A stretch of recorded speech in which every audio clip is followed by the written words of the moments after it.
അപ്പോ നമ്മൾ ഏറ്റവും കൂടുതൽ ആ ശൂന്യ നിമിഷത്തെക്കുറിച്ച് വ്യാകുലപ്പെടാനുള്ള ഒരു കാരണം, ഒന്ന്, ആ സമയം വേദനാജനകമാണ്. അത് നമുക്ക് പറഞ്ഞു തരികയാണ് റസൂലുള്ളാഹി സ്വല്ലല്ലാഹു. അനുഭവിച്ച ഒരാൾക്ക് നാവ് അനക്കാൻ കഴിയാത്ത നേരമാണത്. ഹൃദയം നിശ്ചലമാകുന്ന ഒരു നേരമാണ്. കൈകാലുകളിൽ നിന്ന് റൂഹ് പിടിച്ചു പറിക്കുമ്പോൾ കാല് തണുത്തുറച്ച് ഒന്ന് ഓടാൻ പോലും കഴിയാത്ത വിധം ഒരു മനുഷ്യൻ അള്ളാഹുവിന്റെ വിധിക്ക് കീഴ്പ്പെടുന്ന ഒരേ ഒരു നേരമാണത്, അല്ലേ? മരിച്ചു കഴിഞ്ഞാൽ നമുക്ക് പറയാൻ തോന്നില്ലേ, ഞാനായിട്ടൊന്ന് കുളിച്ചു വരാം, ഞാൻ ഒറ്റയ്ക്ക് എത്ര കുളിച്ചതാണ്, ഇന്ന് ബാത്റൂമിൽ നിന്ന് കുളിച്ചിട്ടല്ലേ ഞാൻ പുറത്തിറങ്ങിയത്, ഞാനൊന്ന് കുളിച്ചോട്ടെ. കഴിയില്ല നമുക്ക് പറയാൻ. അവര് നമ്മെടുത്ത് കുളിപ്പിക്കുകയാണ്. കണ്ണ് തുറന്നു വെച്ച കണ്ണൊന്ന് അടക്കാൻ നമ്മളെ കൊണ്ടാവുന്നില്ല, അവരായിട്ട് അടച്ചു വെക്കണം. വാ പൊളിച്ച് നിൽക്കുകയാണ്, അതൊന്ന് അടക്കാൻ നമ്മളെ കൊണ്ട് കഴിയില്ല. ആളുകൾ നാടകൊണ്ട് താടിയിൽ പിടിച്ച് കെട്ടിയിരിക്കണം, അല്ലേ? കൈകാലുകൾ ഒതുക്കി വെക്കാൻ നമ്മളെ കൊണ്ടാവുന്നില്ല. നമ്മളായിട്ട് നടന്നു ചെന്ന് ഞാൻ കിടന്നേക്കാം, ഇല്ല, നമ്മളെ എടുത്തു കൊണ്ടുപോവാണ്. ആ ഒരു നേരം മനുഷ്യന് വരാനുണ്ടെന്ന് ഏത് നേരത്തും ഓർക്കുന്നവരുടെ ജീവിതത്തിൽ വലിയ വിശുദ്ധിയുണ്ടാകും. അതാണ് നമ്മുടെ ലക്ഷ്യം. അങ്ങോട്ടുള്ള ഈ ഓട്ടത്തിനിടയിൽ മനുഷ്യൻ കാണിക്കുന്ന തത്രപ്പാടുകളാണ് നമ്മൾ ഈ കാണുന്നതിലൊക്കെ. ഈ ഒച്ചപ്പാടും ബഹളമൊക്കെ ആ ഒരു നേരത്തെ സംബന്ധിച്ചുള്ള ബോധമില്ലാത്തത് കൊണ്ടാണ്. അതുകൊണ്ടാണ് നബി തങ്ങൾ ഇന്നമാ അന, ഞാൻ ഒരു വഴിയാത്രക്കാരനെ പോലെ, വഴിയോരത്തുകൂടെ നടന്നു പോകുമ്പോ ഒരു വൃക്ഷത്തിന്റെ തണല് കണ്ടപ്പോ അതിന്റെ താഴെ ഇരുന്ന് വിശ്രമിച്ച് ഞാൻ ചൂടാറിയപ്പോ എന്റെ യാത്ര തുടരുകയാണ്. അങ്ങനത്തെ ഒരു യാത്രക്കാരനെ പോലെ, ആ വൃക്ഷത്തിന്റെ താഴെ ഇരിക്കുന്ന പോലെയാണ് ഈ ലോകത്തെ 60-70 കൊല്ലത്തെ ജീവിതം എന്ന് നബി തങ്ങൾ ഉദാഹരിച്ചിട്ടുണ്ട് സ്വല്ലല്ലാഹു അലൈഹി വസല്ലം. പിശാച് മനുഷ്യനെ പിഴപ്പിക്കാൻ വരുന്ന ഒരു നേരമാണത്. അബ്ദുൽ മലിക് ബിൻ മർവാനിന്റെ സഹോദരൻ ബിശ്ർ ബിൻ മർവാൻ, അദ്ദേഹത്തെയാണ് ഞാൻ പറഞ്ഞത്. അദ്ദേഹത്തെ അബ്ദുൽ മലിക് ബിൻ മർവാൻ വല്ലാഹു അലൽ ഇറാഖൈൻ, 2 ഇറാഖുകളുടെ വാലിയായി, ഗവർണറായി നിയമിച്ചിരുന്നു ബിശ്ർ ബിൻ മർവാൻ. അദ്ദേഹം ഇബ്നു കസീർ റഹ്മത്തുള്ളാഹി അലൈഹി അദ്ദേഹത്തെ കുറിച്ച് പറയുന്നുണ്ട്. മരണമാസന്നമായപ്പോ അദ്ദേഹം നിലവിളിച്ച് കരയാൻ തുടങ്ങി. ചെറുപ്പക്കാരനായിരുന്നു. ഹസനുൽ ബസ്രി തങ്ങൾ പറയുന്നുണ്ട്, ഞാൻ അദ്ദേഹത്തെ മരണസമയത്ത് കാണാൻ ചെല്ലുമ്പോൾ ചെറുപ്പക്കാരനാണ്. അന്ന് അദ്ദേഹം സിംഹാസനത്തിൽ ഇരുന്നിട്ടുണ്ട്. ആ സിംഹാസനത്തിൽ നിന്ന് അദ്ദേഹം താഴെ ഇറങ്ങി ഓടുന്നത് ഞാൻ എന്റെ കണ്ണുകൊണ്ട് കണ്ടു. ഡോക്ടർമാരെ മുഴുവനും പിന്നാലെയുണ്ട്. ക്യാൻസർ പോലുള്ള ഒരു അസുഖം വന്ന് അസ്വാബത്തുഹുൽ ആഖില, ആഖിലത്ത് എന്ന് പറഞ്ഞാൽ ക്യാൻസർ എന്നാണ്. മുമ്പ് പണ്ട് പറയുന്ന പേരതാണ്, ആഖില, ക്യാൻസർ, മനുഷ്യനെ തിന്നുന്ന രോഗം. അവയവങ്ങൾ ഓരോന്നും ഇന്റേണൽ ഓർഗാൻസ് ഒക്കെ തിന്നുപോകുന്ന രോഗം ആഖിലത്ത് എന്ന് കിതാബിൽ പറയും. ചെറുപ്പക്കാരനാണ്. ആ സുഖം വന്ന് സിംഹാസനത്തിൽ നിന്ന് ഇറങ്ങി ഓടുന്നത് ഹസനുൽ ബസ്രി തങ്ങൾ കാണുകയാണ്. ഡോക്ടർമാരെ പിന്നാലെയുണ്ട്, മന്ത്രി ചൂതിക്കൊടുക്കുന്ന ആളുകൾ കൂടെയുണ്ട്. പക്ഷേ ഒന്നും ചെയ്യാൻ കഴിയാതെ ആ മനുഷ്യൻ ഓടുകയാണ്. എന്നിട്ട് അദ്ദേഹം പറഞ്ഞ ചില വചനങ്ങളുണ്ട്. ബിശ്ർ ബിൻ മർവാൻ ഭരണാധികാരിയാണ്, ഇറാഖിന്റെ രാജാവായിരുന്നു. യാ ലൈതനി കുൻതു റാഇയൻ അർഅൽ ഗനമ ഫിൽ ബാദിയ, മലയോരങ്ങളിൽ താഴ്വരകളിൽ ആടുമാടുകളെ മേച്ചു നടന്നിരുന്ന ഒരു ആട്ടിടയനായിരുന്നുവെങ്കിൽ, ഒരു ഷെപ്പേർഡ്, ഒരു ആട്ടിടയനായിരുന്നുവെങ്കിൽ എന്ന് കൊതിച്ചുപോയി. വലം അലിമിൻ അംറിൽ മുസ്ലിമീന ശൈആ, മുസ്ലിമീങ്ങളുടെ അധികാരവും അവരുടെ നേതൃത്വവും ഞാൻ ഏറ്റെടുത്തില്ലായിരുന്നുവെങ്കിൽ, വഖദ് നസല അലയ്യ മാ ലാ തഅരിഫൂൻ, ഞാൻ അനുഭവിക്കുന്ന വേദന എനിക്കല്ലാതെ മറ്റൊരാൾക്കത് പറഞ്ഞറിയിക്കാൻ കഴിയില്ല എന്ന് പറഞ്ഞ് സിംഹാസനത്തിൽ നിന്ന് ഓടിച്ചെന്ന് താഴെ വീണ് മരിച്ച ഒരു ഭരണാധികാരിയാണ് മർവാൻ ഇബ്നു അബ്ദുൽ മലിക്. അബ്ദുൽ മലിക് ബിൻ മർവാനിന്റെ സഹോദരൻ ബിശ്ർ ബിൻ മർവാൻ. പൈസ കൊണ്ട് സാധിക്കുമെങ്കിൽ അവർക്കത് പിടിച്ചു നിർത്തിയേനെ. ആയുസ്സിന് അള്ളാഹു തന്നെ തരണ്ടയോ? അതിന് വേറെ ആർക്കും തരാൻ കഴിയില്ലല്ലോ.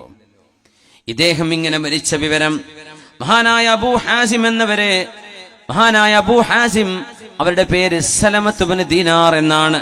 അവരും അതുപോലെ സഈദ് ബിൻ മുസയ്യിബ് തങ്ങളും താബിഈങ്ങളുടെ പ്രഗൽഭരായ പണ്ഡിതന്മാർ രണ്ടുപേരും ഈ കഥ കേട്ടപ്പോൾ പറഞ്ഞ ഒരു വചനമുണ്ട്. അൽഹംദുലില്ലാഹില്ലദീ ജഅലഹും യഫിറൂന ഫിൽ മൗതി ഇലൈനാ, മരണം വരുമ്പോഴെങ്കിലും നമ്മിലേക്ക് ഓടി വന്നല്ലോ അവര്.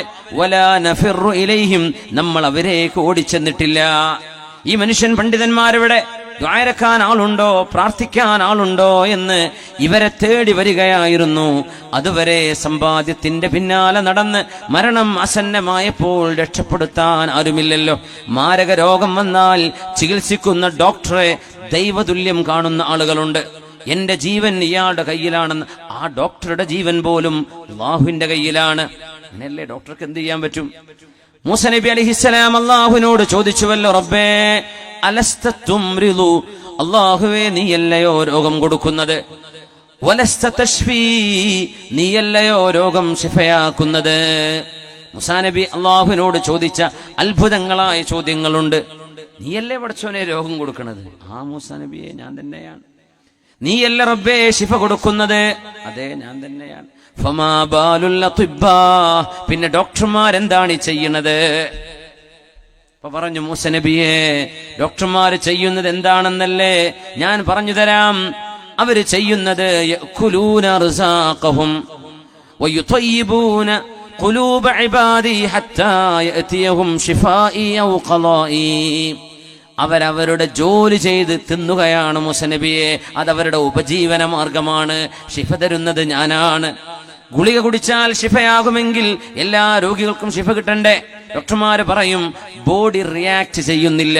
അതന്നെയായി പറയണത്. അള്ളാഹുവിന്റെ ഖളാ അങ്ങനെയാണ്. ഓപ്പറേഷൻ ചെയ്തു, ബോധം തിരിച്ചു വരുന്നില്ല.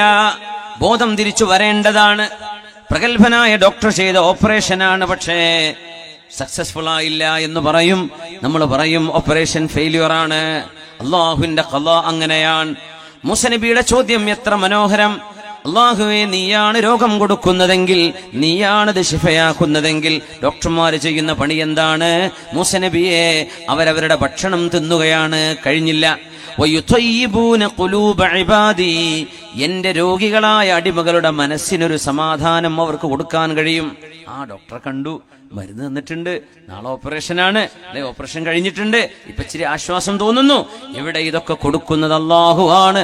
ഡോക്ടർക്ക് മരുന്ന് എഴുതി തരാമെന്നല്ലാതെ ആ കുടിച്ച ഗുളിക അല്ലെങ്കിൽ മരുന്ന് ശരീരത്തിനുള്ളിൽ ചെന്ന് പ്രവർത്തിക്കേണ്ട പ്രവർത്തനങ്ങൾ ആര് ചെയ്യും? അല്ലാഹു അല്ലാതെ. നമ്മുടെ ശരീരവുമായി ഇതിനെ പൊരുത്തപ്പെടിക്കേണ്ടത് ആരാണ്? സ്രഷ്ടാവല്ലാതെ.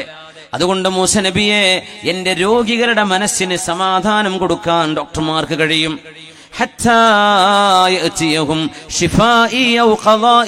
ഒന്നുകിൽ എന്റെ വിധി മരണമാണെങ്കിൽ മരണം, അല്ലെങ്കിൽ ഞാൻ വിധിക്കുന്നത് ശിഫയാണെങ്കിൽ ശിഫ.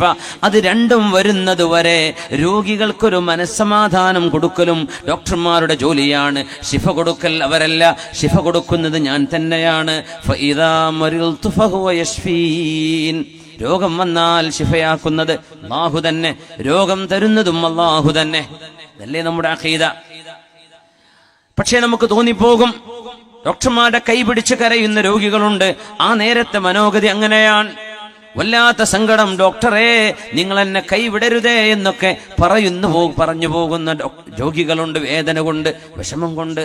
സഹോദരാ സഹോദരി, അവരാർക്കും നിന്റെ രോഗം മാറ്റാൻ കഴിയില്ല. ഏകനായ സ്രഷ്ടാവായ അല്ലാഹുവിനല്ലാതെ. രോഗവും അതിന്റെ ചികിത്സയും മഹാത്ഭുതമാണ്. ഡോക്ടർമാർക്ക് പോലും പിടികിട്ടാത്തതാണ്. അവരെഴുതിയ മരുന്ന് കൊണ്ട് ശിഫയാകാത്തത് പ്രാർത്ഥന കൊണ്ട് ശിഫയാകുന്നില്ലേ? കൊണ്ടുപോയിക്കോളൂ, 4-5 ദിവസം കഴിഞ്ഞാൽ ആള് മരിക്കുമെന്ന് പറഞ്ഞ കേസുകൾ എത്രയാണ്? പ്രാർത്ഥനയാൽ വർഷങ്ങളോളം ജീവിച്ചത് എത്ര അനുഭവങ്ങളുണ്ട്. ശിഫയാക്കുന്നത് അല്ലാഹുവാണെന്ന് ബോധ്യപ്പെടുത്താനാണത്, മനുഷ്യന്മാരുടെ കയ്യിലല്ല.